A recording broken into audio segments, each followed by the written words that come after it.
Hello friends, welcome to all of you on my YouTube channel Sarkari Bharat.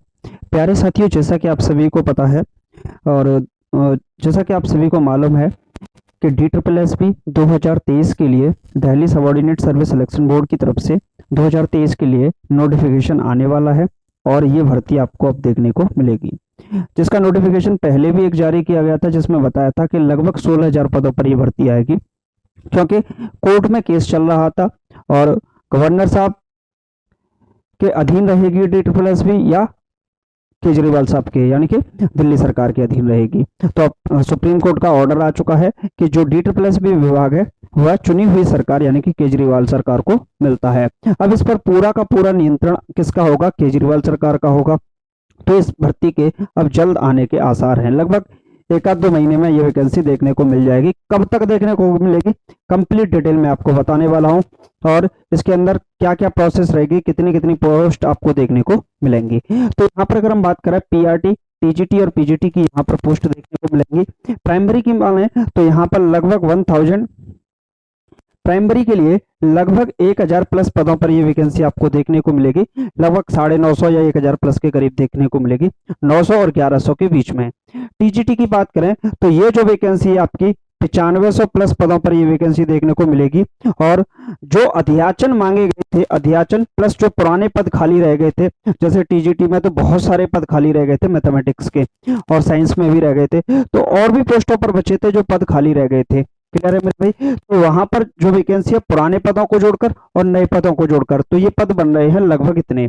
PGT की बात करें तो यहाँ पर जो वैकेंसी आपको देखने को मिल सकती है वो मिलेगी मेरे भाई 1350 प्लस पदों के करीब, लगभग 1350 पदों के करीब मिलेगी आपको। क्लियर है मेरे भाई? यहाँ पर इनकी एजुकेशन क्वालिफिकेशन वगैरह देख लेते हैं, लेकिन ये जो वैकेंसी है वो आपकी आएगी कब, कब आने के चांसेस हैं? तो मेरे भाई सीधा का सीधा फंडा है, सबसे पहले ये समझ लो।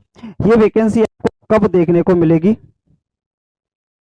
तो ये मई, यहाँ पर अगर हम बात करें, क्योंकि अभी चुनी हुई सरकार है, सारे के सारे डेटा को चेक करेगी और DSSB विभाग के जितने भी, क्योंकि MCD और DEO दो प्रकार से होती थी, तो अब दोनों को मिला दिया जाएगा।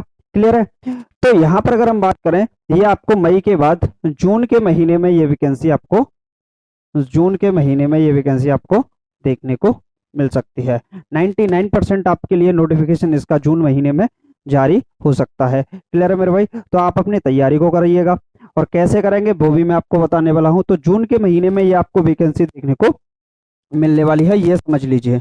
99% ये वैकेंसी आपको जून के महीने में देखने को मिलेगी। क्वालिफिकेशन की बात करें तो मेरे भाई PRT के लिए, प्राइमरी के लिए अगर हम बात करें तो यहाँ पर आपके पास ग्रेजुएशन होना चाहिए,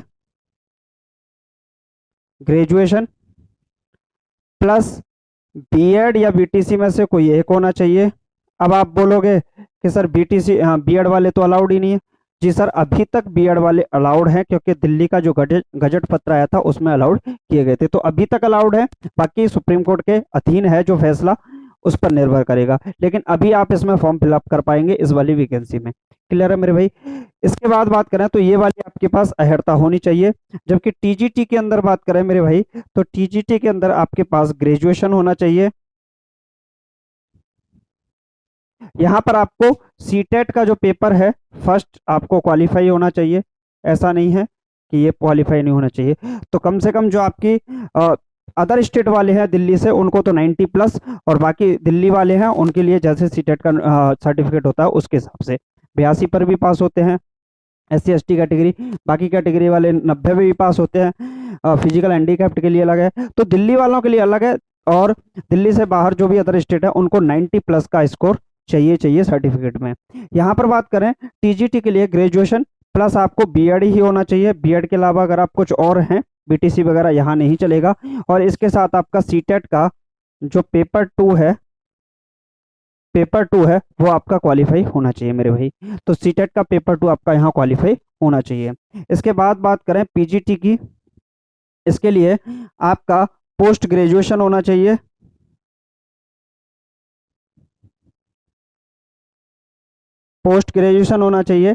प्लस इसके साथ आपकी B.Ed होनी चाहिए।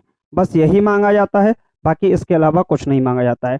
अगर PG वाले मान लीजिए अपीयरिंग में है, सेकेंड ईयर में है, अपीयरिंग में है, तो वो लोग फॉर्म फिलअप कर सकते हैं।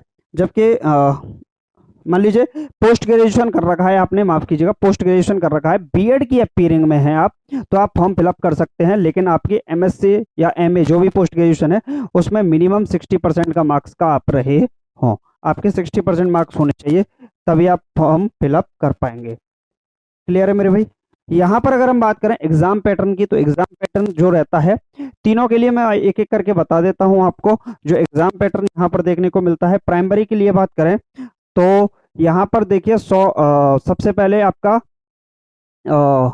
मैथ आता है, फिर उसके बाद हिंदी आती है, फिर इंग्लिश आती है, फिर रीजनिंग आती है, और उसके बाद आपकी जीके करंट अफेयर वगैरह आती हैं। तो मैथ के 20 क्वेश्चन होते हैं, हिंदी के 20 क्वेश्चन होंगे, इंग्लिश के 20 क्वेश्चन होंगे, रीजनिंग के 20 क्वेश्चन होंगे, और जीके के भी 20 क्वेश्चन होंगे। तो कुल मिलाकर ये 100 मार्क्स का होता है आपका। यहाँ पर ये होता है पेपर फर्स्ट, जिसे हम जनरल पेपर कहते हैं, प्लस इसके साथ आपका जो पेडागोगी आती है, पेडागोगी, ये 100 मार्क्स की 100 क्वेश्चंस यहाँ पर देखने को मिलते हैं। तो 100 मार्क्स के आते हैं 100 क्वेश्चन। तो टोटल अगर हम बात करें मेरे भाई, 200 क्वेश्चन होंगे और 200 ही मार्क्स का होता है आपका पेपर यहाँ पर। क्लियर है। तो 200 क्वेश्चन होंगे, 200 मार्क्स के होंगे। मैथ्स, हिंदी, इंग्लिश, रीजनिंग और जीके यहाँ पर 20-20 नंबर की आती है, प्लस 100 मार्क्स का यहाँ पर ये जनरल पेपर रहता है। उसके बाद आपकी जो सब्जेक्ट है पेडागोगी, वो 100 नंबर की आती है। अब पेडागोगी किस तरीके की आती है आप लोगों के दिमाग में चल रहा होगा, तो देखिए वीडियो के डिस्क्रिप्शन में जाइएगा, मैंने लिंक दे दिया है अपने टेलीग्राम चैनल का, ठीक है। तो जो टेलीग्राम ग्रुप है उसको ज्वाइन कर लीजिएगा, वहां पर मैंने DSSB के पेपर डाल रखे हैं, पेडागोगी वहां पर डाल रखी है, तो पेडागोगी वहां से आपको मिल जाएगी। ऐसे टीजीटी के डाल रखे हैं, ऐसे पीजीटी के डाल रखे हैं। तो आप उस ग्रुप को ज्वाइन कर लीजिएगा, वहां से आपको सारे के सारे पेपर मिल जाएंगे, आपको पता चल जाएगा कि पेपर में किस प्रकार के क्वेश्चंस और पेपर कैसा पूछा जाता है। क्लियर है मेरे भाई। यहाँ पर अगर हम टीजीटी के लिए बात करें तो ये वाला जो प्रोसेस है जनरल पेपर वाला, जनरल पेपर वाला ये प्रोसेस आपका बिल्कुल सेम रहता है, प्लस आपका यहाँ पर 100 मार्क्स की आपकी सब्जेक्ट पूछी जाती है। अब आप बोलोगे सब्जेक्ट कौन सी आ गई सरकार, मान लीजिए आपने मैथ्स ले रखा है, हिंदी ले रखी है, सोशल साइंस ले रखी है, और नेचुरल साइंस ले रखी है, या फिर कोई भी अदर सब्जेक्ट ले रखी है, तो जो भी आपकी सब्जेक्ट है वो 100 क्वेश्चन उसके होते हैं 100 मार्क्स के, और जनरल पेपर होता है 100 क्वेश्चन होते हैं 100 मार्क्स के। तो कुल मिलाकर यहाँ पर भी बात करें तो टोटल मिला के टोटल 200 यहाँ पर क्वेश्चंस देखने को मिलते हैं, और जो क्वेश्चन होते हैं 200 मार्क्स के ही यहाँ पर देखने को मिलते हैं। क्लियर है मेरे भाई। टीजीटी में कट ऑफ यहाँ पर कम थोड़ा सा देखने को मिलती है, प्रीवियस ईयर में देखा जाए तो थोड़ा कम देखने को मिली थी। क्लियर। इसके बाद बात करें पीजीटी की, तो पीजीटी का जो सिलेबस रहता है पैटर्न, तो वो जनरल पेपर तो सेम रहता है आपका, जनरल पेपर सेम रहता है, चाहे आप टीजीटी के लिए दो चाहे पीजीटी के लिए दो, इसमें तो कोई फेरबदल आपको नहीं देखने को मिलेगा। प्लस इसके बाद आपका 200 मार्क्स की आपकी यहाँ पर मेरे भाई सब्जेक्ट देखने को मिलती है। तो कुल मिलाकर यहाँ पर बात करें जो टोटल होगा आपका वो 300 क्वेश्चंस होते हैं यहाँ पर, और 300 ही मार्क्स के होते हैं। कितने? 300 ही मार्क्स के होते हैं। तो यहाँ पर कट ऑफ ओवरऑल कितनी बनती है आपकी? 300 में से बनती है। तो जनरल पेपर का सारा खेल है, बाकी आपकी सब्जेक्ट का खेल है। और नेगेटिव मार्किंग की बात करें तो इसके अंतर्गत 1/4 की नेगेटिव मार्किंग अब तक रही है, बाकी आने वाले नोटिफिकेशन में पता चलेगा, लेकिन अब तक जो मार्किंग रही है वो 1/4 की रही है। जहां तक उम्मीद है आगे भी जो नेगेटिव मार्किंग होगी वो आपकी 1/4 की ही यहाँ पर देखने को मिलेगी। क्लियर है मेरे भाई। इसके बाद ओल्ड पेपर्स और पीडीएफ कहाँ पर मिलेगी, तो मैंने वीडियो के डिस्क्रिप्शन में लिंक दे रखा है और अपने टेलीग्राम का दे रखा है, तो वहां से आप जाइएगा और टेलीग्राम हमारे ग्रुप है, वीडियो के डिस्क्रिप्शन में लिंक दे रखा है, वहां से उसे ज्वाइन कर लीजिएगा। क्लियर है। तो प्राइमरी के, टीजीटी के, पीजीटी के जितने भी पेपर हैं वो पेपर आपको मिल जाएंगे। जो भी सब्जेक्ट है आप लिख दीजिएगा, वहां भी वो भी पेपर डाल दिए जाएंगे। तो धीरे धीरे आपके सारे के सारे पेपर भी डाल दिए जाएंगे, और वहां पर डले भी हैं पेपर, तो आप उसको ज्वाइन कर लीजिएगा, और वहां से आपकी तैयारी भी बेस्ट हो जाएगी। पीडीएफ वगैरह आपको वहां से मिलती रहेंगी, ओल्ड पेपर्स हैं वो भी आपको मिलते रहेंगे। तो ये जो वैकेंसी है आपको जून के महीने में देखने को मिल सकती है। जहाँ तक चांस है जून के महीने में मिलने के बहुत ज़्यादा चांस हैं इस वैकेंसी के आने के। तो मेरे प्यारे भाइयों, लग जाओ जी जान लगा के। और इस बार बात करें तो इस बार कुल मिलाकर ये वैकेंसी कितने पदों पर आपको देखने को मिल सकती है।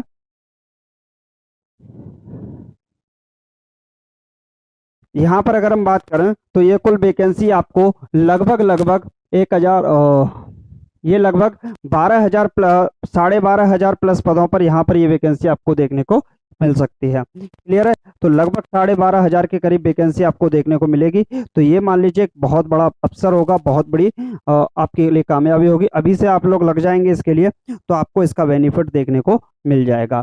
बाकी इससे रिलेटेड आपका कोई भी क्वेश्चन है कमेंट बॉक्स में लिख दीजिएगा, उसका आंसर आपको कमेंट बॉक्स में मिल जाएगा। तो मिलते हैं नेक्स्ट वीडियो में। Thank you for watching this video. और इसके अंदर फीस वगैरह की पूछ रहे हो आप लोग, तो फीस के लिए हम एक अलग से बना देंगे। वैसे फीस इसके अंदर 1,000 रुपीज़ यहाँ पर फीस देखने को मिलती है। बाकी कैटेगरी वाइज यहाँ पर फीस देखने को मिलती है। बाकी इसके अंदर एज की बात करें तो एज जो रहती है वो मिनिमम 21 साल रहती है, मैक्सिमम आपकी 30 साल देखने को मिलती है। 32 साल भी वो नोटिफिकेशन के हिसाब से फ्लक्चुएट होती रहती है। क्लियर है मेरे भाई। तो ये बात आप समझ लीजिएगा कि अब ये आपको देखने को मिलेगी, जल्द ही आने वाली है।